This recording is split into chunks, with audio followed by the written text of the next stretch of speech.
Esto le va a llegar en el transcurso de la semana.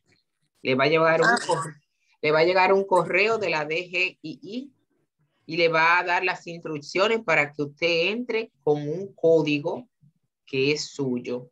El código siempre le da problema a ustedes porque tiene letra mayúscula, letras minúsculas y una arroba o un signo de números. Y cuando ustedes lo ponen, no se dan cuenta en el teclado y a veces le da un poquito de lucha. Tienen que tener cuidado de ponerlo tal cual ellos se lo van a mandar.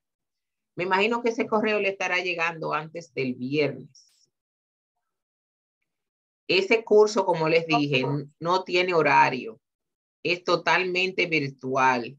Usted va a entrar cuando usted desee y en el momento que usted tenga tiempo. Ahora bien, ellos no dan chance con las tareas.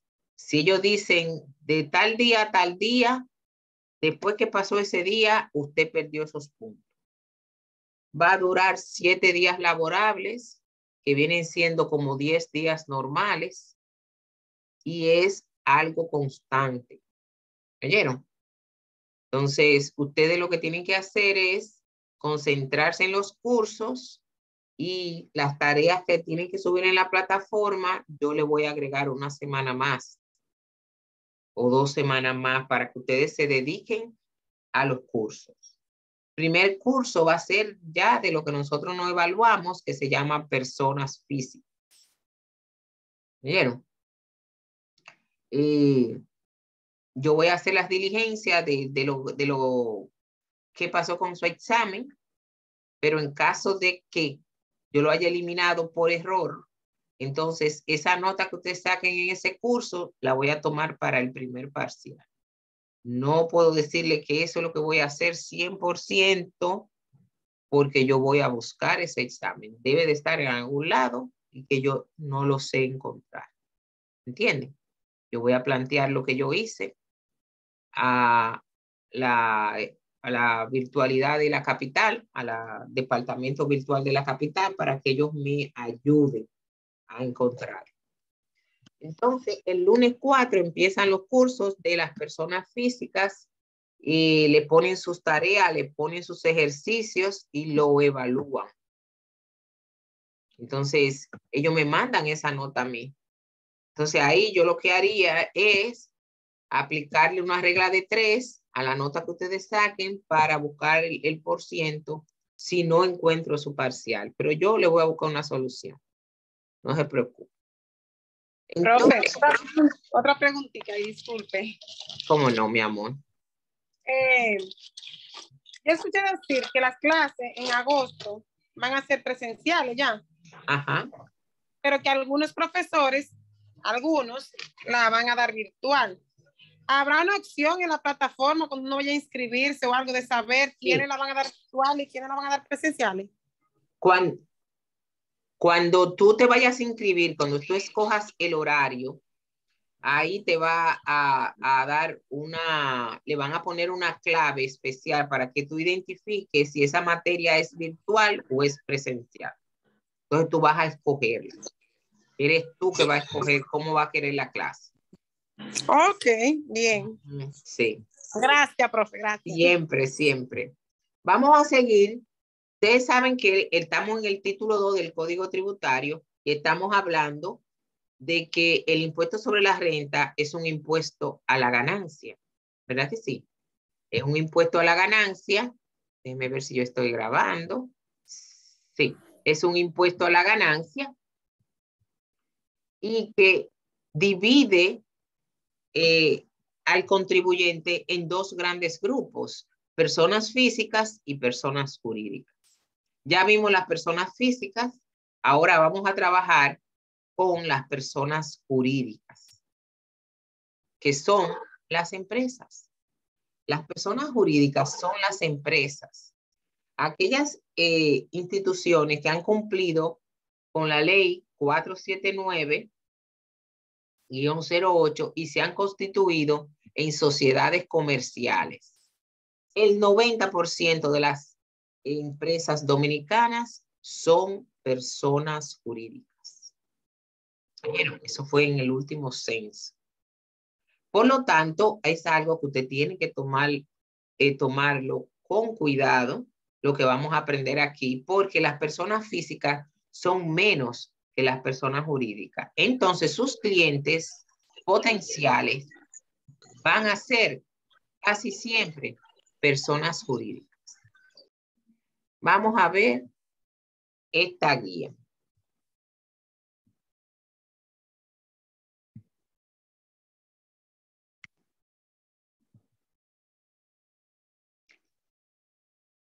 Vamos a discutir los términos generales mediante la guía número 2 del impuesto sobre la renta para tener, después vamos a irnos a otras presentaciones.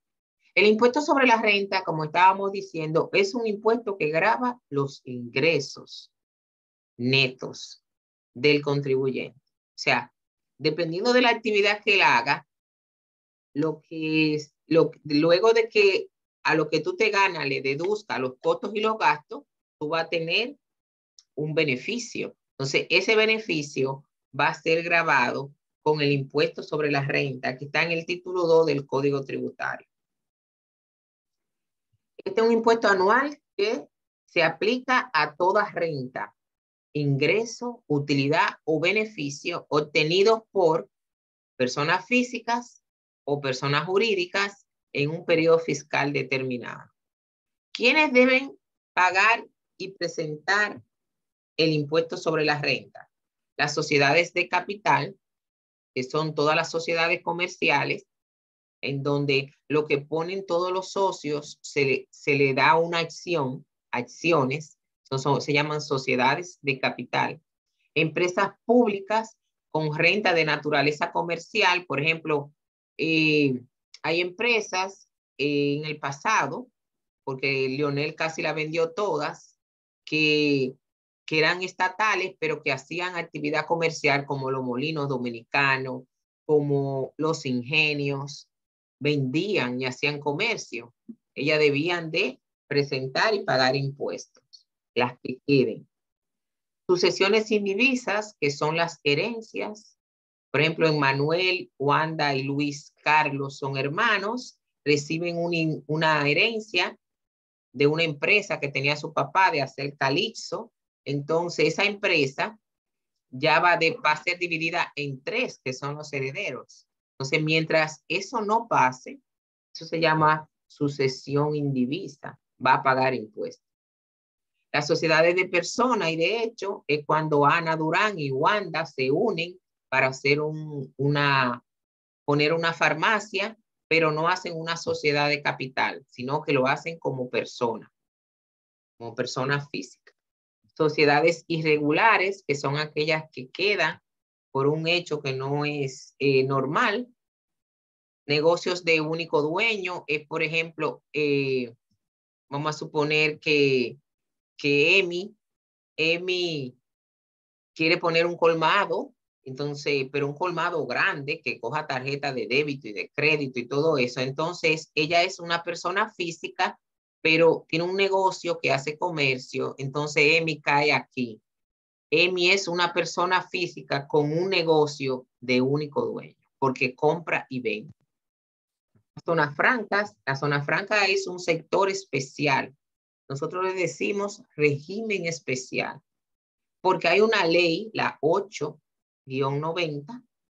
que trata de forma diferente a la zona franca que a los otros negocios, porque ellos tienen varias exenciones. Ahora bien, la zona franca, si vende productos en suelo dominicano, va a pagar un impuesto sobre la renta de sus ventas brutas de un 3.5.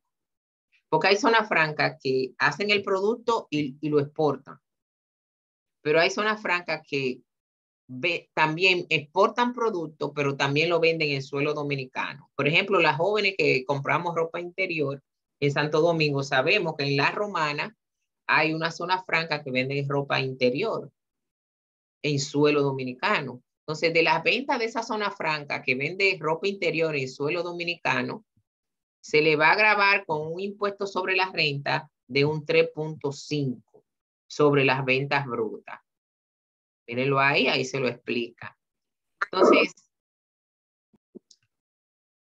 cuando tú eres una persona jurídica, tú tienes que buscarte un contador para que te haga la declaración jurada de impuestos, no como una persona física, porque hay personas físicas asalariadas que no tienen que llenar declaraciones juradas de impuestos.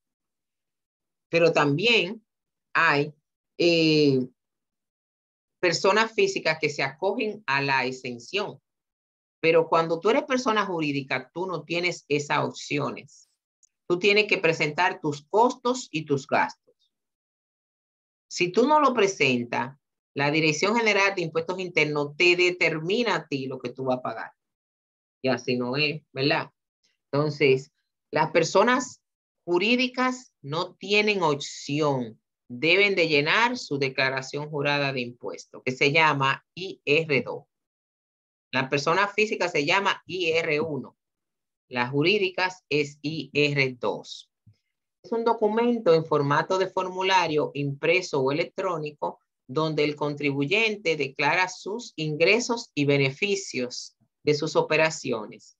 También da constancia de los bienes que tiene, de los servicios que prestó, de su actividad económica, así como el patrimonio que tiene la entidad. Al cierre del ejercicio fiscal, en caso de las personas jurídicas, la declaración jurada se presenta en un formulario que se llama IR2, el cual tiene varios anexos. ¿Quiénes no pagan el impuesto sobre la renta? ¿Quiénes no lo pagan? Toda empresa del Estado, tanto en el Distrito Nacional como los distritos municipales y los establecimientos que son públicos no pagan impuestos sobre la renta. La Cámara de Comercio y Producción, donde se saca el registro mercantil, tampoco paga impuestos sobre la renta. Las instituciones religiosas, iglesias, tampoco pagan impuestos sobre la renta del diezmo o de la renta que obtengan directa del culto. O sea, cuando pasan la canastita, eso.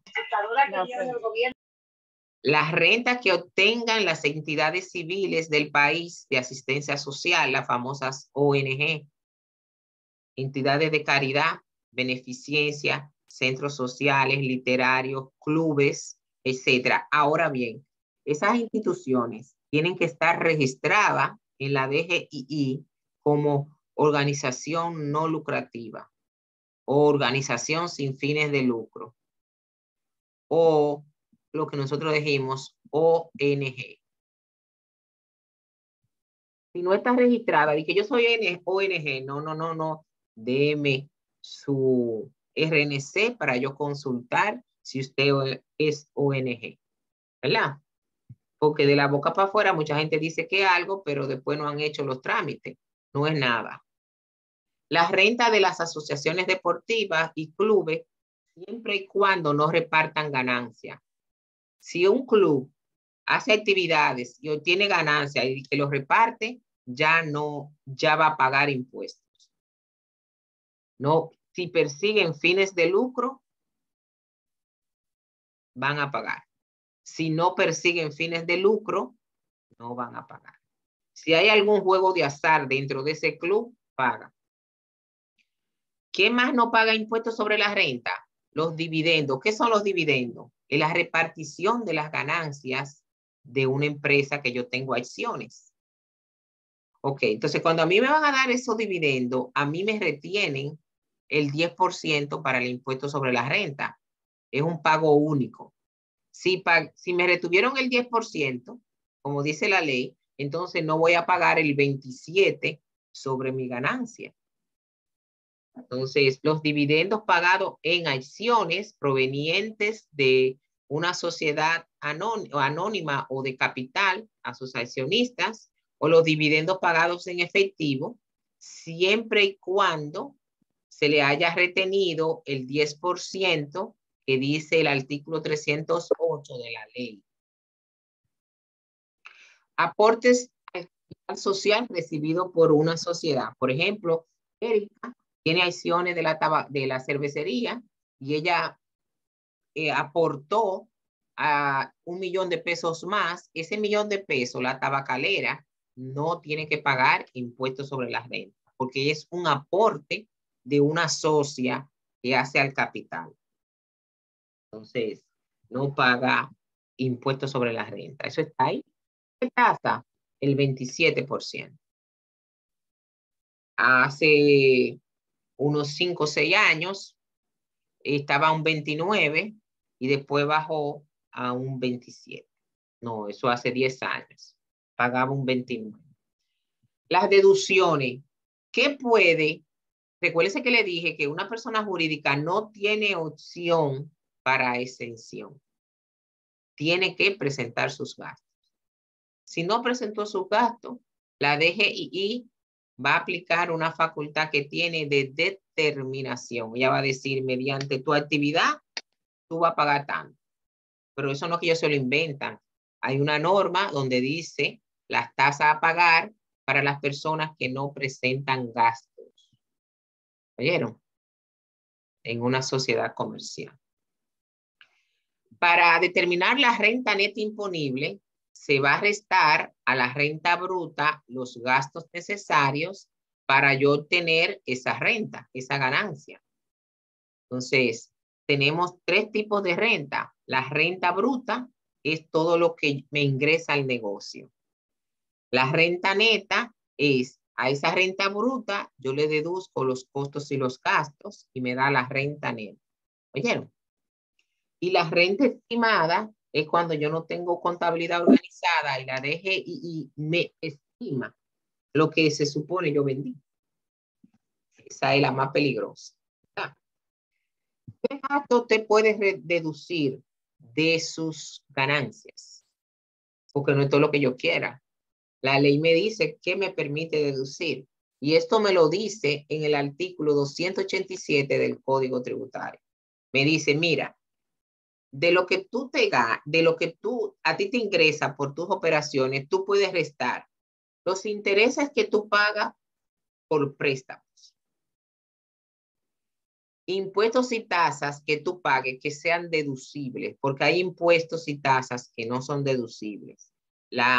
El código tiene claro qué es deducible y qué no es deducible. Si tú le pones un seguro contra incendio, contra terremoto, contra tsunami, contra robo a tu empresa, lo que tú pagues de esos seguros, tú lo puedes deducir. Daños extraordinarios con evidencia, un fuego,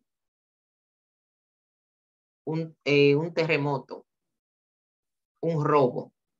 Esos son daños una inundación. Esos son daños extraordinarios. Si no tienes seguro, es una pérdida para ti. Pero si tienes seguro, estos daños tú no los puedes poner 2 veces. Eso es que está claro. Bien. Entonces, daños extraordinarios, ya le dije, fuego, robo, inundación, terremoto, tsunami, derrumbe, cualquier cosa que tenga que ver con la naturaleza. Depreciación, o sea, entonces ahora vamos a recordar que vamos a ver en la próxima presentación que la depreciación de mis activos es un gasto. Es la pérdida de valor que tienen mis activos por el uso o el desuso. La ley me dice, ok, usted lo puede deducir, pero a mi manera. La manera de la DGII es clasificar los activos fijos en 3 categorías. La 1, la 2 y la 3. Eso lo vamos a ver más adelante. O sea, no es la manera que yo veo en la NI o NIF. Acuérdense que hay una contabilidad financiera y hay una contabilidad fiscal. Y la financiera no se le impone a la fiscal para el pago de los impuestos. Ok, seguimos. Los gastos deducidos, intereses, impuestos, prima de seguro, daño extraordinario con evidencia, las depreciaciones, en lo que dice la ley. Ahí lo dice según las categorías y por ciento que diga la ley. Profesora. Dígame, mi amor. Tengo tengo una pregunta antes que termine de pasar la página. Ok, cómo no, mi corazón. Vamos ahí. Dentro de los gastos extraordinarios, usted estaba explicando que están los terremotos, todo lo que pase imprevisto que cause un daño a la empresa. Que tú no puedas controlar. Por ejemplo, en caso de que la empresa tenga un incendio y tenga seguro, consideremos que tenga seguro, pero llega el pago del impuesto antes de que el seguro pague los daños. ¿Cómo se tomaría en ese momento? Porque la empresa estaría en muy este bueno, momento. muy buena pregunta. El daño extra, si el seguro no te ha pagado y tú tienes que hacer la declaración, te vas y lo reportas como un daño total extraordinario. Y cuando el seguro te pague, lo reportas como un ingreso extraordinario. ¿Ya? ¿Entendiste? El fuego fue en agosto y tú perdiste 7 millones de pesos. El seguro te va a pagar 7 millones de pesos, pero llegó el fin de año y el seguro no te ha pagado. Entonces tú lo reportas en tus estados como un daño extraordinario, los 7 millones de pesos. Y cuando el seguro te pague en febrero del año que viene, entonces tú lo reportas esos 7 millones como un ingreso extraordinario. ¿Y ya? Y entonces el pago de impuestos se haría en el siguiente corte, en la siguiente declaración. Muchas gracias. Siempre, siempre. Entonces, el agotamiento, miren, los activos, dependiendo de su naturaleza, se deprecian o se agotan o se amortizan. Eso se lo voy a explicar yo cuando esté explicando esto. Miren, los activos fijos que son tangibles, que usted le puede poner la mano y lo puede cargar y lo puede ver, se deprecian, excepto el terreno. Pero los recursos naturales, como una mina, un bosque, etcétera, no se deprecian, sino se agotan. Y hay activos que son intangibles, como una patente, como una franquicia, que se amortizan. No es lo mismo, ni es igual. Hay depreciación, hay agotamiento y hay amortización, dependiendo de la naturaleza del activo. ¿Es Marlene? Sí, profe, tengo una pregunta. En cuanto a los activos que son depreciables, se tiene claro que el único que no se deprecia es el terreno, pero todo lo que está encima del terreno coge valor también.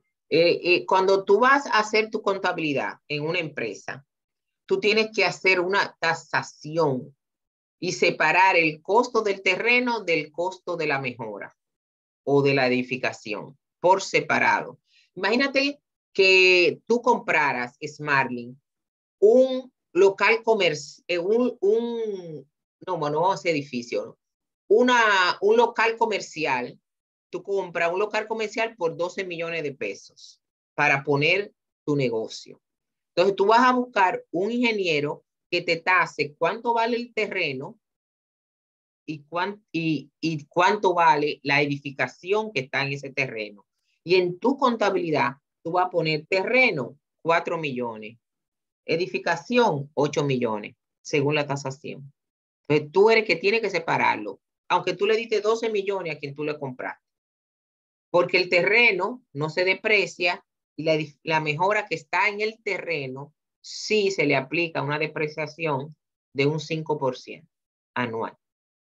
Pero eso eres tú que tienes que hacer. Ahora bien, Smarty, si tú lo compras en un edificio, en la cuarta planta de un edificio, ahí tú tienes que poner los 12 millones a edificación. ¿Entiendes? Porque cuando es para arriba, el terreno no se separa. Eso es virtual en ese caso. Entonces. Ok, profe, porque, miren, pues le pregunto porque yo tengo un local, ¿verdad? Comercial alquilado. Ajá. Entonces, Entonces, ahí en el contrato, cada X tiempo le suben 1% al alquiler, a lo que se paga de alquiler.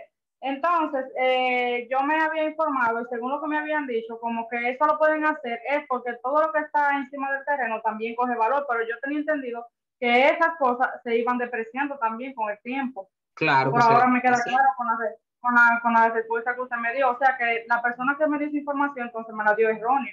Yo estaba equivocada en eso. Eso es algo de negocios que hace la empresa, que como tú estás ahí, tú tienes un punto de negocio, ellos te van a aumentar la renta a un 10 o un 5 anual, pero eso es por un contrato. Pero eso no tiene nada que ver con depreciación, claro que no. Todo se deprecia excepto el terreno. Cuando tú compras en una edificación que tiene más de un piso, ¿verdad? Y tú compras el segundo, el tercer nivel y el cuarto nivel, ahí tú no puedes separar el valor del terreno porque eso es virtual. Hay muchas construcciones. Entonces, Gracias. a la orden, cuentas incobrables. ¿Qué son las cuentas incobrables? Es el resultado que yo tengo de dar malos créditos. Cuando usted vende a crédito, usted tiene un riesgo, que es que no le pague, ¿verdad que sí?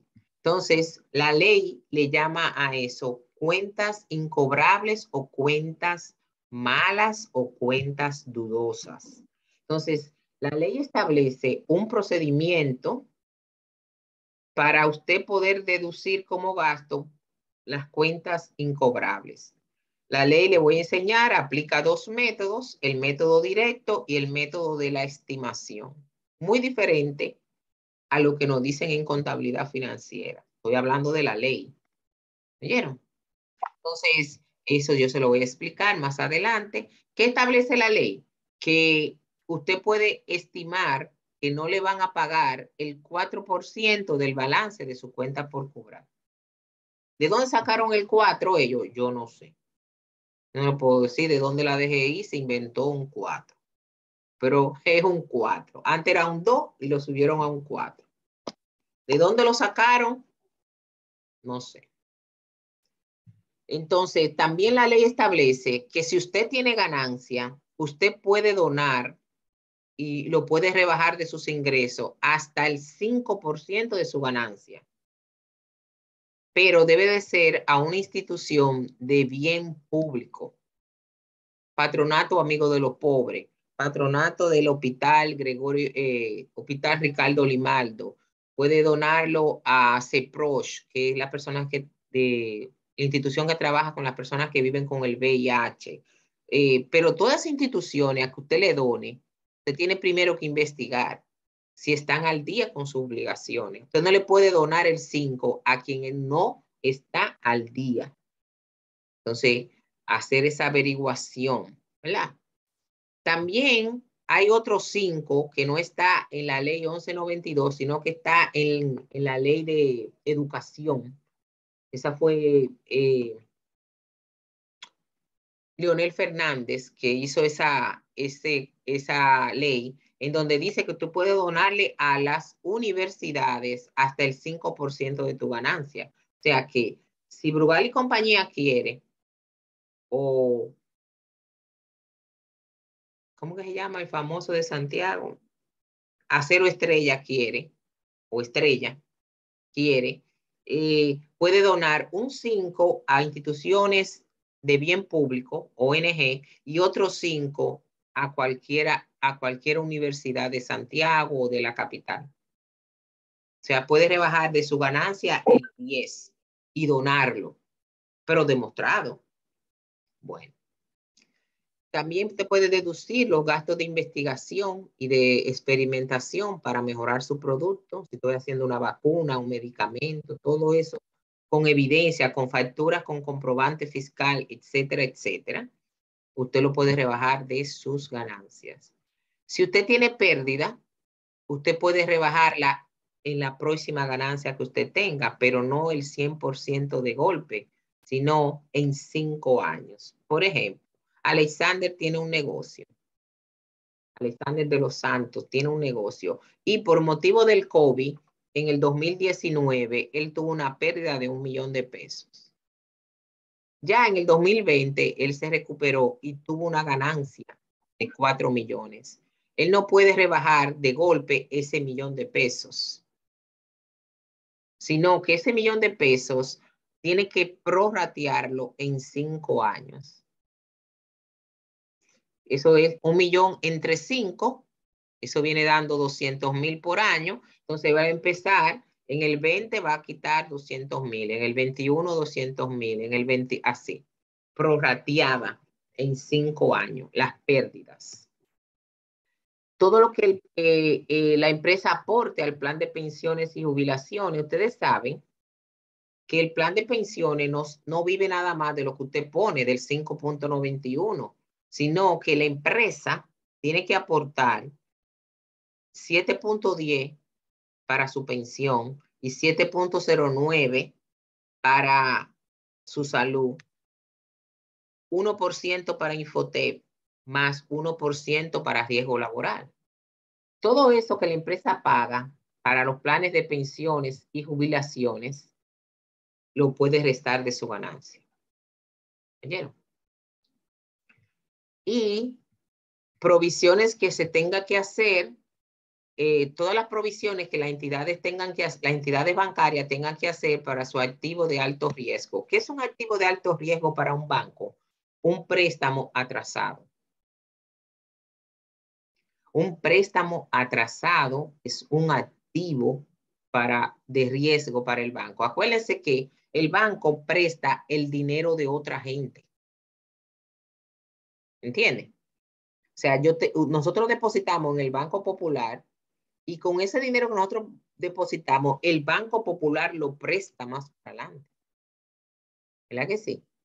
Entonces, cuando el banco presta y las personas no le pagan, eso se considera un activo de alto riesgo. Todos esos puntos yo se los voy a explicar en otra presentación, pero yo quiero que desde ahora ustedes estén claros que los gastos deducibles no es lo que yo quiera, es lo que la ley me permita. Y todos esos gastos deben tener evidencia fehaciente. Los que no tienen facturas con número de comprobante fiscal tipo B01 deben tener otra evidencia, como por ejemplo los sueldos. Los sueldos, la DGI lo cruza con la TSS. Las depreciaciones que no se envían en el 606, la DGI ve que usted aplicó lo que dice el código y todo lo demás. Ok. Los contribuyentes que tengan que hacer un pago mayor de 50,000 pesos por cualquier operación en su negocio no pueden hacerlo en efectivo. Si usted va a comprar un juego de mueble y cuesta 55,000 pesos, usted no puede llevarlo en efectivo si usted tiene una empresa. Debe de hacerlo a través de una entidad bancaria, a través de una transferencia o de cheque. La ley lo dice, así que hay que cumplirlo. Entonces dice, los contribuyentes que efectúen pagos mayores de 50,000 pesos, además de tener comprobante fiscal tipo 01, deberán utilizar cualesquiera de los medios de pago establecidos en el sistema bancario y financiero de la República Dominicana. Porque si no, no se lo van a aceptar como una deducción. Así que es cero efectivo. ¿Cómo usted va a saber lo que va a pagar? Bueno, a la renta neta, usted le va a deducir los costos y los gastos, y ahí le va a dar la renta neta imponible, y ahí le va a aplicar la tasa, que en este caso es un 27%. Luego que usted deduzca todo lo que la ley permite. Porque acuérdense que también el Código de Trabajo dice que de lo que se gane la empresa, el 10% se lo dé en bono a los empleados. La DGI tiene que aceptarlo porque la DGI tiene una ley 1192 y el Código de Trabajo es otra ley 1692. Ninguna ley está por encima de otra ley. ¿Oyeron? Entonces yo a la DGI le digo, licenciada, ¿y por qué usted rebajó el 10% de la ganancia? Ah, porque el Código Laboral dice que yo puedo sacar, no, puedo no, debo sacar el 10% de mi ganancia y repartirla entre mis empleados. Averígüese con el Código Laboral, ¿verdad? Pero ellos no preguntan eso porque ellos saben que eso va.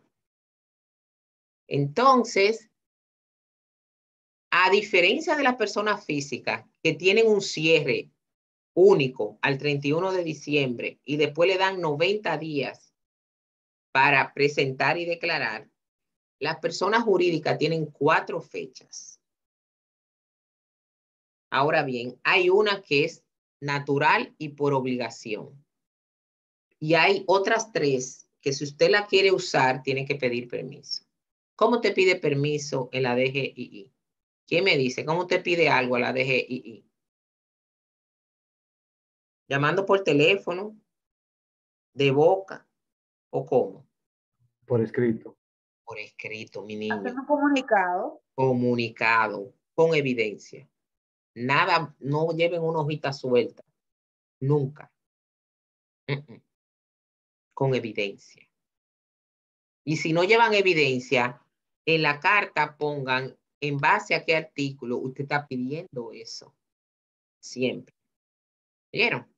Entonces, la fecha de cierre natural, que no hay que pedir permiso, es al 31 de diciembre. Y después de ahí le dan 120 días. Por eso es que siempre las empresas para abril tienen mucho trabajo, porque tienen que presentar y declarar sus impuestos en abril. Bien.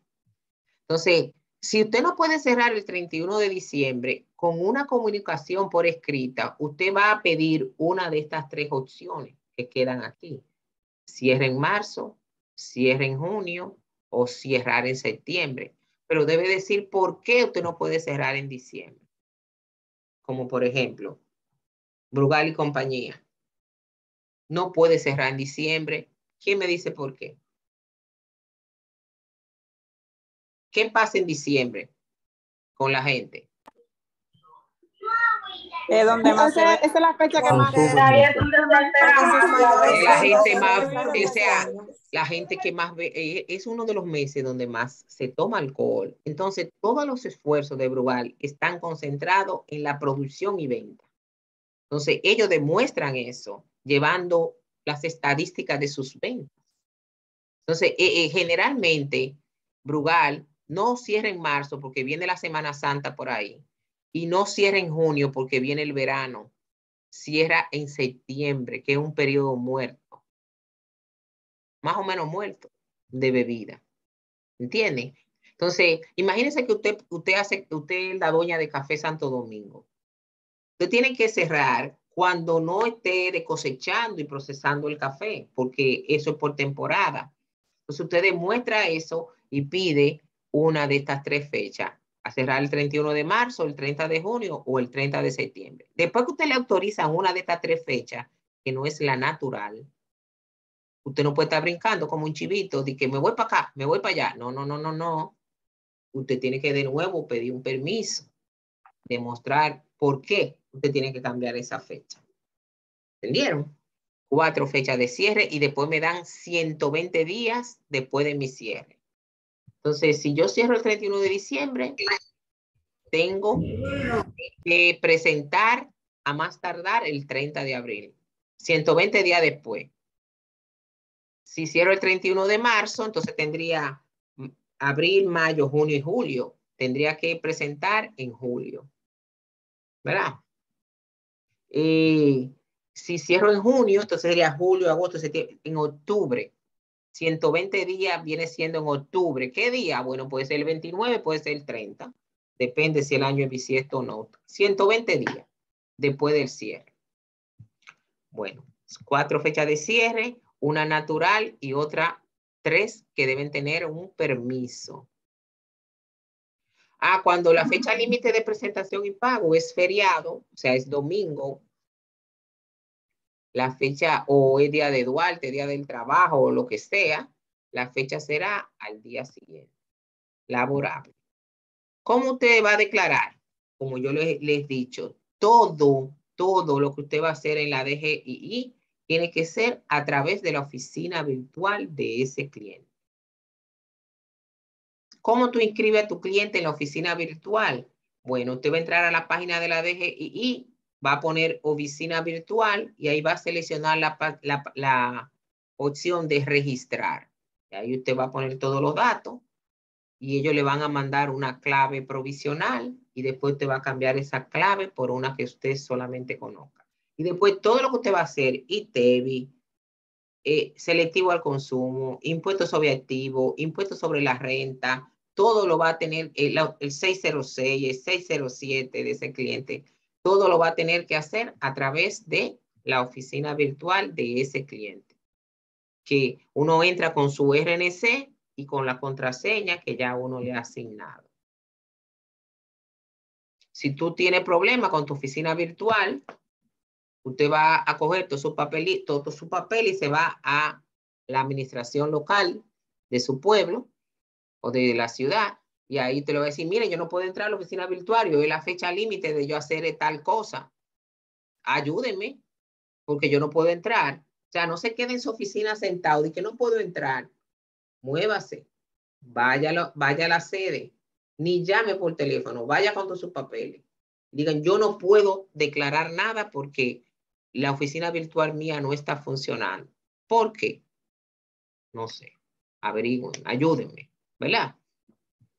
Y luego que se procesa, que yo debo de pagar, yo no tengo que hacerlo físicamente en la administración local, sino que lo voy a hacer en cualquiera de estos bancos en los cuales yo puedo hacer el pago. Lo puedo hacer una transferencia o puedo ir a pagar por ventanilla.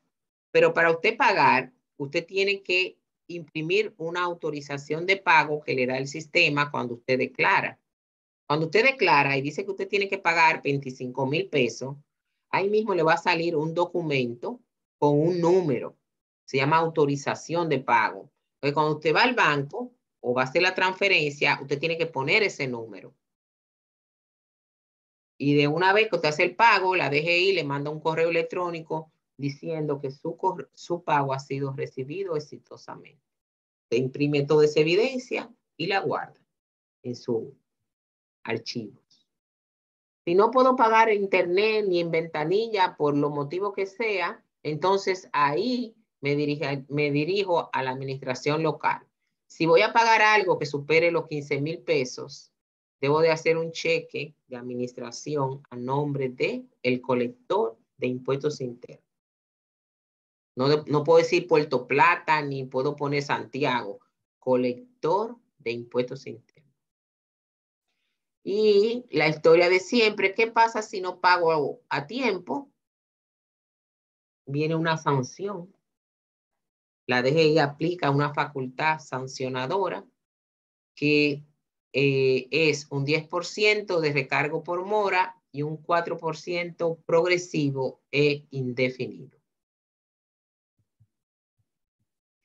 Además de un interés indemnizatorio de un 1.10 cada mes o fracción de mes. Debía pagar el 30 de abril, lo hice el 2 de mayo, ya por esos 2 días me van a aplicar el 10 al 1.10. O sea, es por mes o fracción de mes.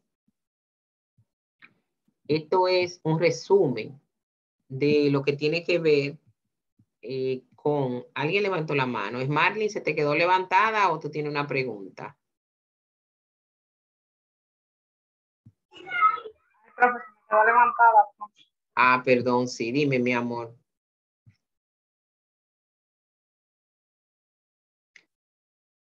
Ahora, en la carpeta que dice personas jurídicas, vamos a ver esta guía. Esta guía es casi lo mismo que vimos. Yo se la voy a mostrar para que ustedes sepan que deben de revisar. Usted no va a aprender nada si usted no lee. Oye, tienen que leer, porque esto, la base conceptual del impuesto es necesaria conocerla para poderlo aplicar bien. ¿Vieron? Esta es casi la misma. La misma. la tasa un 27, etcétera, etcétera. No tienen, tienen los mismos datos. Luego, tenemos una guía que se llama ganancia de capital. Yo tengo ganancia de capital cuando yo tengo un activo fijo a un costo y lo vendo por encima del costo. Esa diferencia se llama ganancia de capital y paga renta. Imagínense que Liani en su negocio tiene un terreno que ella compró para ampliar la fábrica, pero ella decidió que no la va a ampliar. Entonces, ese terreno ya lo compró en 3 millones hace 10 años. Y viene una oferta de parte de Erika que le va a dar 7 millones de pesos. Eliani, que sabe que no va a ampliar la fábrica y que necesita recursos para seguir operando, dice, la voy a vender. Entonces, ahí se genera lo que se llama ganancia de capital. Porque cuando Erika le pague los 7 millones, para ella sacar ese terreno de sus libros, ella va a sacar nada más 2 millones. Y se va a generar una diferencia de ganancia de 5 millones en venta de activos.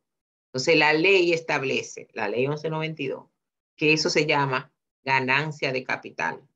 Y hay que pagar el 27% de esos 5 millones que se ganó Eliani. Eso se llama ganancia de capital. ¿Qué hacen los asesores? Bueno, y está permitido. Es que si yo sé que voy a vender un terreno que compré hace 10 años y que ahora me van a dar 3 veces más de lo que yo pagué, yo ajusto ese terreno a los índices de inflación. Y esos 2 millones que yo pagué hace 10 años, quizás se convierten en 5 ahora. Entonces, yo voy a pagar, yo ajusté a la inflación ese terreno. Entonces, cuando yo haga la resta, ya no voy a hacer la resta de 7 menos 2, sino 7 menos 5, que es el terreno ajustado a los índices de inflación. Entonces, el 27% lo voy a pagar sobre 2 millones en vez de 5 millones. Y ese consejo vale 100,000 pesos. Para que sepan. Ese consejo. Y hacer yo eso vale 100,000, mínimo 100,000 pesos. Cada vez que yo trabajo con un cliente que tiene muchos bienes, yo le pregunto, ¿usted tiene pensado venderlos? No, no ajusto a la inflación. Si me dice sí, digo yo, ¿qué usted piensa vender? Tal cosa. Entonces yo le digo, bueno, lo que vamos a hacer, pero usted tiene comprador. No, yo tengo letrero nada más, lo dejamos así. Pero si me dice que tiene comprador, yo le digo, bueno, pues vamos a ajustar a la inflación todos sus activos, para que cuando usted venda, no tenga que pagar el 27 sobre un monto muy alto de ganancia de capital. Y la ley me lo permite, yo no estoy engañando a la ley, ¿eh? La ley lo permite, porque la ley permite que tú ajustes a la inflación. Inclusive hay un formulario para ajustar a la inflación. Entonces, ahí yo le aplico, le digo, pero yo se lo hago, pero eso es extra. ¿Y cuánto es 100,000? Ah, pero son muchos cuartos. Y yo, ¿cuánto le voy a ahorrar?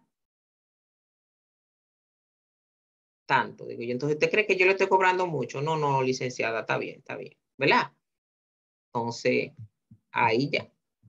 Que clientes así nada más me han tocado 2 en mi vida, porque eso es una suerte. Eso no están corriendo todos los días por ahí. Y además, la gente que tiene muchos bienes no buscan asesoría con uno, lo buscan en las firmas. Un chivito alto y jobo para esa firma, ¿verdad?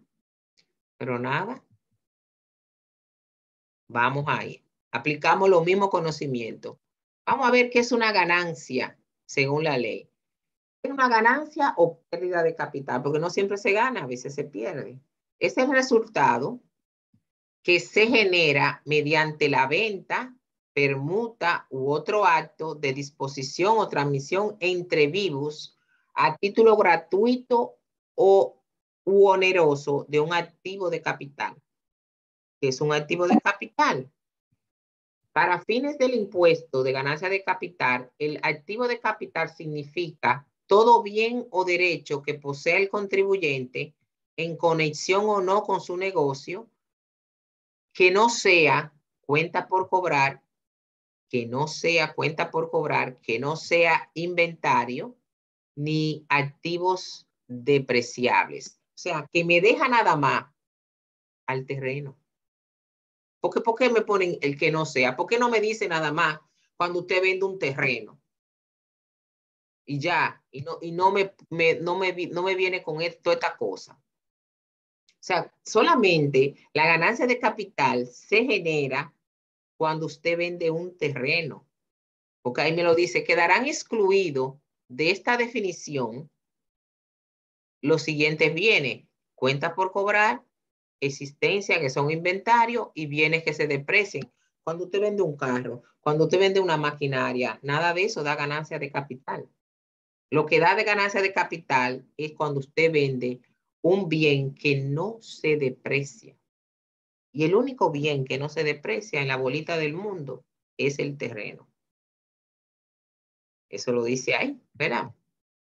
Bueno, ahí te van a revisar esa parte. ¿Cuáles activos generan impuesto a la ganancia de capital? Los terrenos. Dígame eso, vuélenmelo de adelante, de atrás, ¿verdad? Y lo que llamamos activos financieros, que son bonos, acciones y cuotas sociales.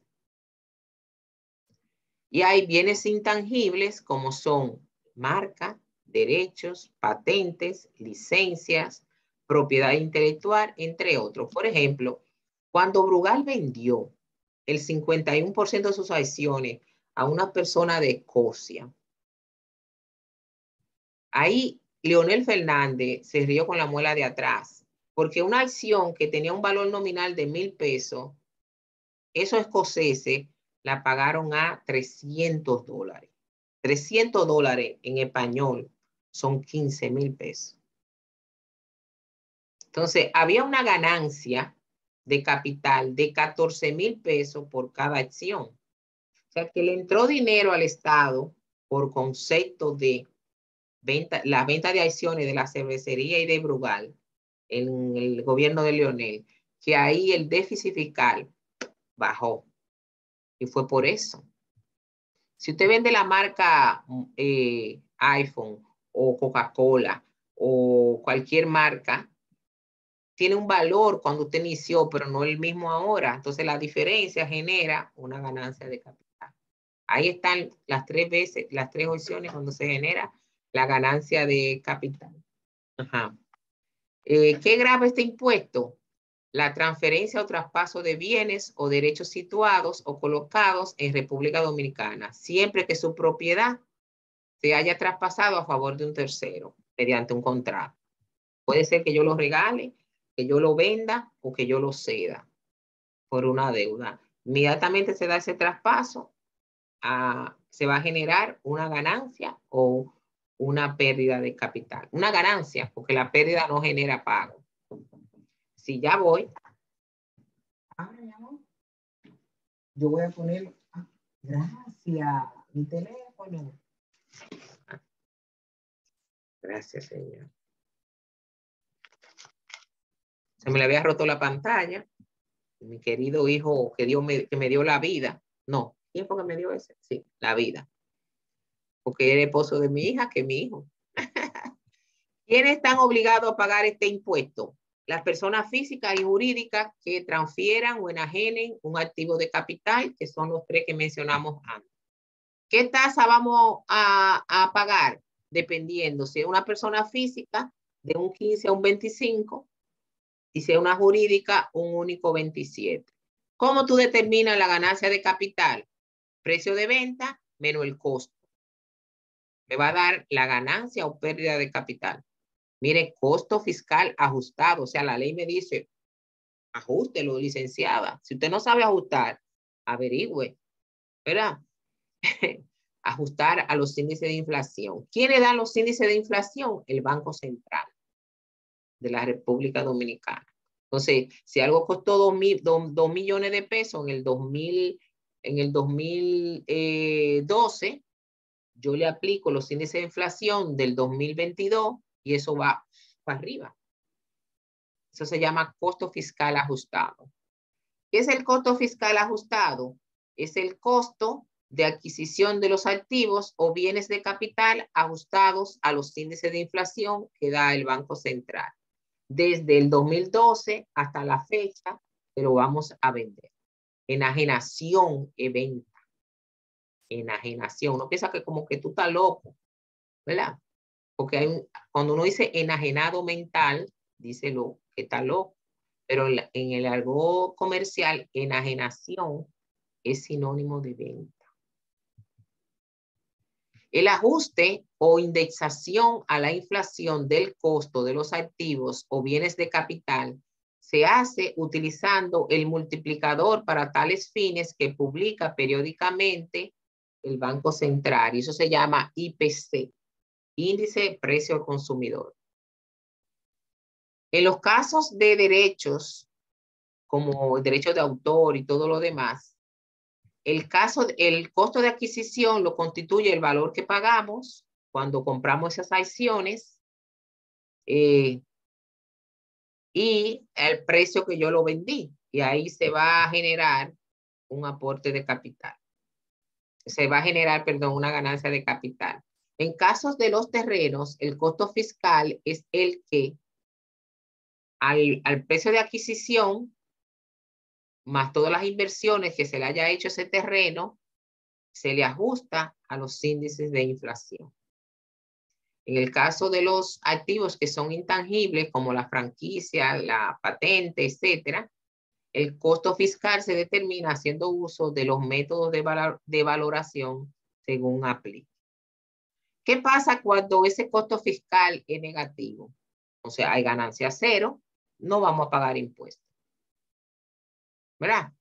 Cuando eso en vez de darme positivo, compré a 2 millones y vendí a 1.8, hay una pérdida de menos 200,000. Entonces se considerará un costo fiscal cero, resultando como base grabada para tal impuesto el precio de venta, el 1.800.000.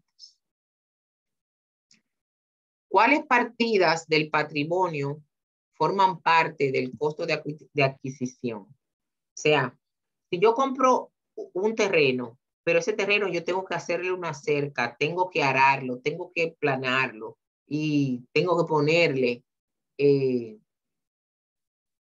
tengo que deslindarlo. Todo eso que yo haga para ese terreno se le suma al costo. ¿Vieron? Todo eso es lo que le explica ahí. ¿Qué pasa cuando el patrimonio es negativo? Cuando el patrimonio de la empresa tenedora de las acciones, en vez de utilidad, de lo que presenta es pérdida, está negativo, se va a aplicar la proporción correspondiente a la participación de las acciones transferidas. Y eso se va a considerar como parte del costo. Ya esta parte ahí, ustedes la leen. ¿Qué multiplicador vamos a usar? Para una persona física, buscamos el multiplicador al 31 de diciembre. Todas estas son al 31 de diciembre. Si la persona física es extranjera, al 31 de diciembre buscamos el índice del Banco Central del año que vamos a ajustar. Y para una persona física nacional, usamos el 31 de diciembre. A una persona física, jurídica nacional, le vamos a aplicar a tal efecto hasta el 30 de septiembre del 2004 a partir de los cierres que van progresando. O sea, el Banco Central presenta los índices de inflación del 2004 para yo ponerlo en el anexo que se llama D2. ¿Cuál es la tasa? Persona física extranjera, 27. Persona jurídica, 27. Persona física nacional 25 y persona jurídica nacional 27. Es la tasa a la ganancia de capital. Eso está eso fue reformado en la ley 253-12, la reforma fiscal que aplicó el expresidente Danilo Medina. ¿Dónde se declara la ganancia de capital? Hay una casilla en la declaración jurada de impuestos, IR1 y IR2, y debe ser declarado cuando yo estoy haciendo mi declaración de mi IR1 o de mi IR2.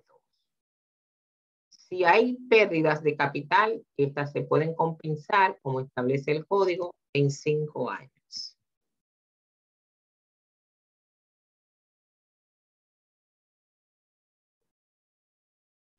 ¿Cuándo deberá ser ingresado este impuesto? A más tardar el día 10 del mes siguiente a que se realice el pago del vendedor. Debo de hacer el pago.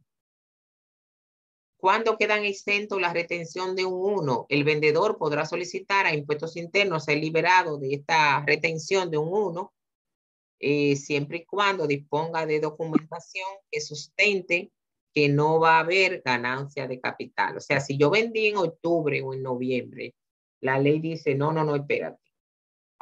Yo voy a esperar que tú me declares, pero vamos a retenerte el 1% de esa ganancia de capital y cuando tú declares, tú lo vas a disminuir. Pero si yo demuestro que lo que voy a tener es pérdida de capital, hago una carta para que no me retengan el 1% de esos beneficios. ¿En qué formulario yo pagaría esa retención de un 1%? Hay un formulario que yo le voy a enseñar más adelante que se llama IR17. Es donde yo presento todos los meses a la DGII las retenciones que yo he hecho a diferentes entidades o personas físicas cuando yo le pago. ¿En qué formato se envía ese pago, esa retención? En el formato 641 se remite ese 1% que se reserva de la ganancia de capital.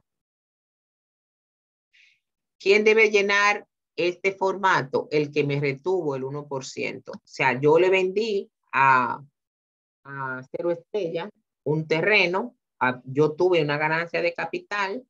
Cuando Acero Estrella me va a pagar a mí, me retiene el 1%. Entonces, Acero Estrella es la que debe de hacer ese pago. Lo debe hacer en el IR17, pero antes de hacer el pago debe enviar este formato 641. Todo eso está en esta guía. ¿En qué fecha envío este formato? Debe ser enviado antes de la declaración jurada IR1 o IR2 que corresponda a la persona física o jurídica. La persona que me va a pagar a mí es mi agente de retención, el cual debe solicitar a impuestos internos, debe decir que va a retenerme el 1% de esa ganancia de capital. Ya esto, lo que sigue son detalles. Eso ustedes lo van a leer, pero lo más importante que yo quiero que ustedes aprendan es que cuando una persona física o jurídica va a vender un bien como un terreno o una edificación o acciones o va a vender la marca de su producto, etcétera, y se genere una diferencia a favor, eso se llama ganancia de capital y paga impuestos. Personas físicas nacionales, un 25%, todo lo demás deben pagar un 27%. Eso es lo que yo quería. Para la próxima clase, yo voy a entrar aquí. Vamos a entrar. Ya le estoy corrigiendo sus tareas. No sé si se han dado cuenta.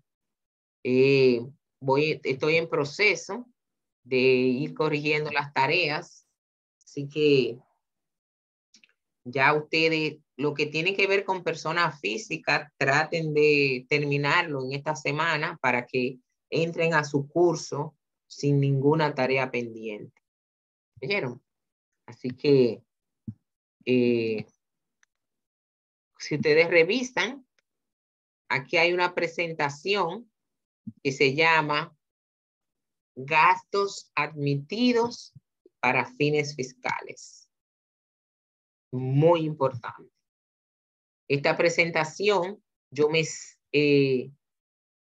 voy a enseñar a ustedes, se la voy a mandar inclusive por el grupo, cómo usted aplica las deducciones que la ley le permite.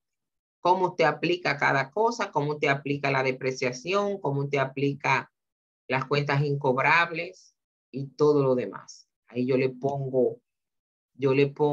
enseño en 35 diapositivas cómo usted aplica la depreciación, cómo usted aplica, mire la depreciación aquí.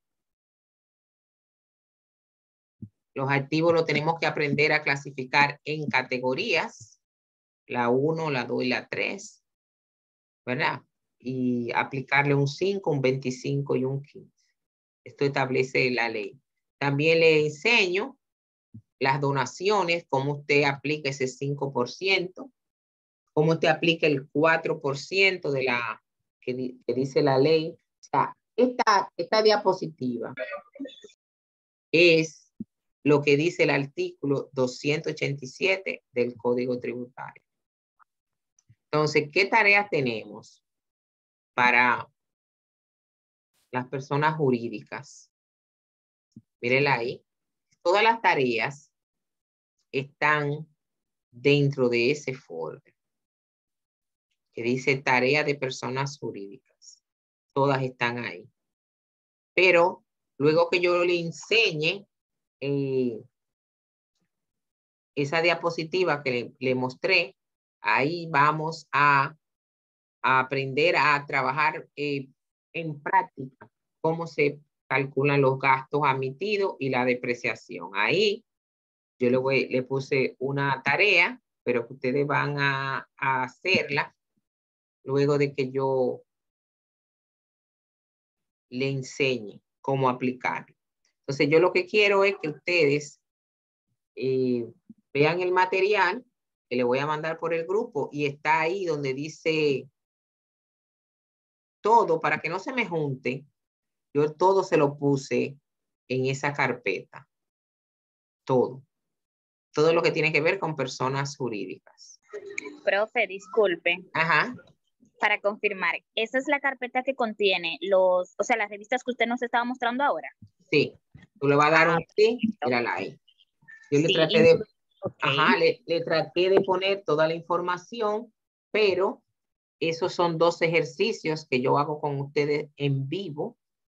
Y esta es la presentación que yo preparé para enseñarle a aplicar el artículo 287.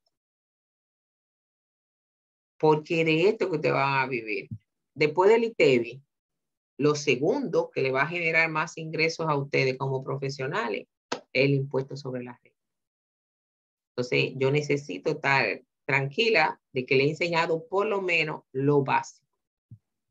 Lo demás, tiene usted que dar página para atrás. Le voy a dar lo básico, lo que está en el... Profe, dígame. yo sé que ya ha pasado mucho tiempo de que estas tareas están abiertas, pero ¿usted podría dejar las tareas abiertas del fin de semana?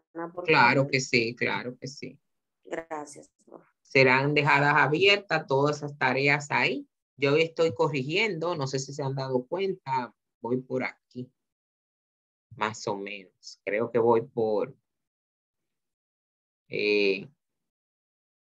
ven que 14 me la han mandado y solamente me falta 1 por corregir de esos 14. Son 28 y nada más 14 han mandado la tarea 3.2, creo. Están atrasados ustedes, ¿verdad? Así que, no, la 1.3. La 1.4 me la han enviado 11. Esa sí no he corregido. De los 28, solamente 11 me la han enviado.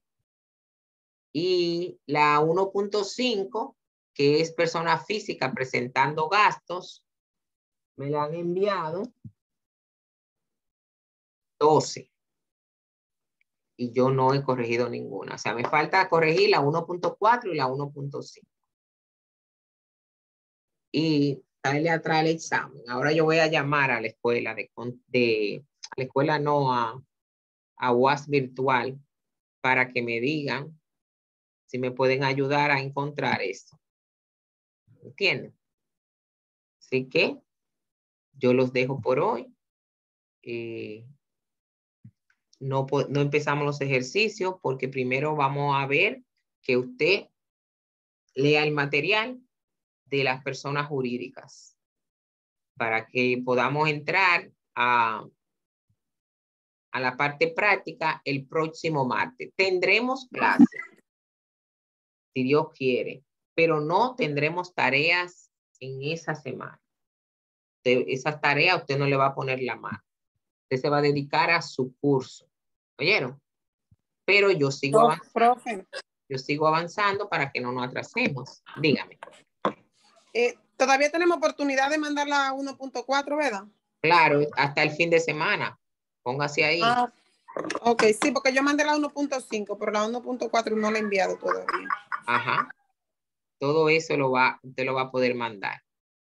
Somos 28, están enviando la tarea lento,